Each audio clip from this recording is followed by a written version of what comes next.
शैक्षणिक चळवळ चालवलेली आहे ती प्रत्येक घरामध्ये दिवा पेटवणारी आहे.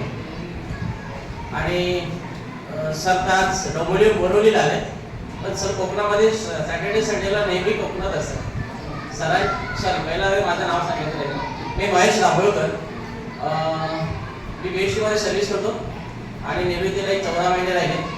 पण सरांच्या या चळवळीमध्ये मला सामील व्हायचं म्हणून मी आज एक सेशन अटेंड केलं. सरांची माझी ओळख व्हॉट्सअपवरती झाली होती, कारण व्हॉट्सअपवरती असे लेख येतात बरेचसे, पण आपण निग्लेक्ट करतो. पण मला शिक्षणामध्ये असल्यामुळे कुतूहल त्याचं जास्त होतं. कारण मी 12वीला असताना माझे वडील वारले, मी 186 रुपये भरायला नव्हते म्हणून मी कॉलेज सोडलो.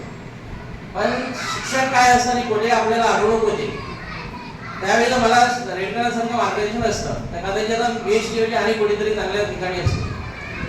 मला नाही मी ते सांगेन की आपले आई वडील फार कष्ट करतात आपल्याला शिकवण्यासाठी, पण आपल्याला काय शिकायचंय हा प्रश्न जर आपण स्वतःची विचारून घेतला आणि आपलं ध्येय जर निश्चित केलं तर पुढील आयुष्य रेडकरांसारखं आणि जे आपण सुखवस्तू कुटुंबातलं बघतो.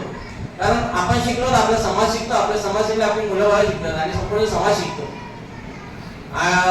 तर हे एक पहिलं मनावरती निश्चित करा की मला शिकायचं का. त्या बघा आईवडिलांचं फार कष्ट होतं. आईवडिलांना तुम्ही विचारा, कामावर जातात, कसे जातात, ट्रेनमधून लंपवून जातात, बसमध्ये लंपवून जातात, कोणतं काम करतात, एक साधारण विचारून घ्या किती पगार येतो आणि आपण त्याच्याकडे आय डिमांड देऊन त्यांना काय देतो. एकदा आपण विचार केला तर खरोखर आई वडिलांना देखील आनंद होईल. तुम्ही निश्चित करा आपल्याला काय व्हायचंय. सरांचं मार्गदर्शन नेहमीच राहील. आणि भीमानगर शाळेला देखील मी धन्यवाद देईन.